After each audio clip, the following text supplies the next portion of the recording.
নমস্কাৰ সকলোকে স্বাগতম জনাইছোঁ মোৰ অন্য এটি ৰেচিপি লৈ আজি মাটনৰ ৰেচিপি এটা লৈ আহিছোঁ একদম অসমীয়া ষ্টাইলত আমি ঘৰত যেনেকৈ বনাওঁ যেনেকৈ খাওঁ পুৰা হেনেকুৱা ষ্টাইলত বনাইছোঁ তেনেহলে বলক আমি ৰেচিপিটো ষ্টাৰ্ট কৰোঁ আৰু যিসকলে এতিয়ালৈ মোৰ চেনেলটো সাবস্ক্ৰাইব কৰা নাই প্লিজ সাবস্ক্ৰাইব কৰি দিব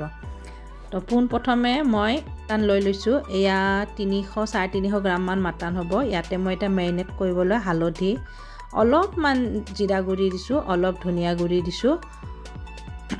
আৰু অকণমান ৰেড চিলি পাউডাৰ অকণমান তেল মিঠাতেল আৰু নিমখ দুটা পিয়াজ দিছোঁ ডাঙৰ সাইজৰ এইখিনি এতিয়া খানি মই আধা ঘণ্টামান থৈ দিম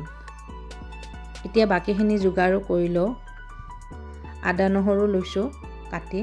ইয়াৰে লগত মই জিৰা দিছোঁ 2 চামুচ জালুক দিছোঁ আৰু লং দিছোঁ দুটা ইলাইচি এডোখৰ ডালচিনি আৰু জলকীয়া খালে ইয়াৰ লগত জলকীয়াটো আপোনালোকে পিচি ল'ব শুকান জলকীয়া কেঁচা জলকীয়া এইখিনিৰ এটা পেষ্ট বনাই ল'লোঁ এতিয়া মিডিয়াম সাইজৰ পিয়াজ লৈছোঁ 4টা এইখিনি কাটি ল'ম আৰু তেল মাৰিবৰ কাৰণে তেলত দিবলৈ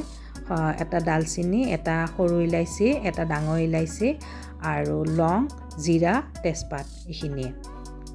এতিয়া মই কেৰাহী এখন লৈ লৈছোঁ ইয়াতে মই তেল দিছোঁ তেলৰ জোখটো চাই ল'ব মই বেছি তেল ব্যৱহাৰ কৰা নাই এতিয়া শুকান গৰম মছলাখিনি গোটেই দি দিলোঁ তেলত 1-2 ছেকেণ্ড মান অকমান ভাজি ল'ব এতিয়া ইয়াতে পিয়াজখিনি দি দিম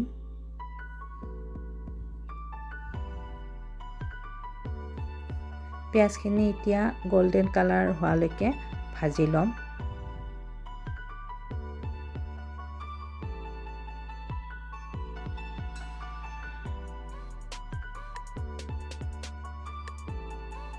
পিয়াজখিনি ভাজি হৈ গৈছে এতিয়া মই আদা নহৰু জিৰাৰ পেষ্টটো দি দিম ইয়াতে এইখিনিও কেঁচা ভাৱ যোৱালৈকে ভাজি ল'ম 3-4 মিনিট মান ভাজিম এইখিনি ভাজি হৈ গ'ল এতিয়া মই ইয়াতে মাংসখিনি দি দিম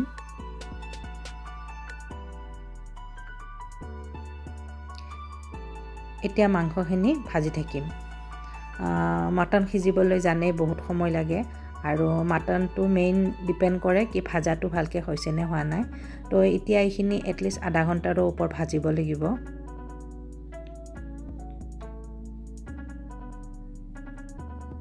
10 মিনিট মান ঢাকোন মাৰি থম তাৰ পিছত আকৌ ঢাকোন গুচাই হেনেকে ভাজি লম ভালকে গেছটো কমাই দি কিনে এইখিনি ভাজি থাকিলে হ'ল মাজে মাজে লৰাই থাকিব এইখিনি আধা ভাজা হৈছে মই এতিয়া ইয়াতে আলু দিম মই ডাঙৰ সাইজৰ 4টা আলু দিছোঁ মিডিয়াম সাইজৰ আলু দিছোঁ সৰি আলুকেইটাও ভাজি ল'ম আলু বহুত সোনকালতে সিজি যায় তো আলুখিনি পিছতে দিব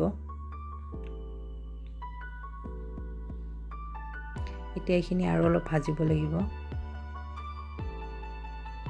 আলুখিনি ধুনীয়াকৈ ভাজা হৈছে এতিয়া মই ইয়াতে অকমান আৰু মছলা দি দিম নিমখ অলপ কম হৈছে নিমখ দিছোঁ অকমান তাৰ লগত এইটো মিট মছলা দিছোঁ আৰু অকমান ৰেড চিলি পাউডাৰ দিছোঁ এইটো কালাৰৰ কাৰণে হয় এইখিনি আৰু 2-3 মিনিট মান ভাজিম ভাজা অলমোষ্ট হৈ গৈছে মই এতিয়া ইয়াতে পানী দি দিলোঁ পানী অলপ সৰহকৈ দিছোঁ এতিয়া মই ঠাণ্ডা পানীয়ে দিছোঁ পিছত যদি লাগে তেতিয়া গৰম পানী দিম আৰু যদি কুকাৰত দিব বিচাৰে এইটো ষ্টেজতে কুকাৰত দি দিব 9-10টা মান সিটি মাৰিলে হ'ব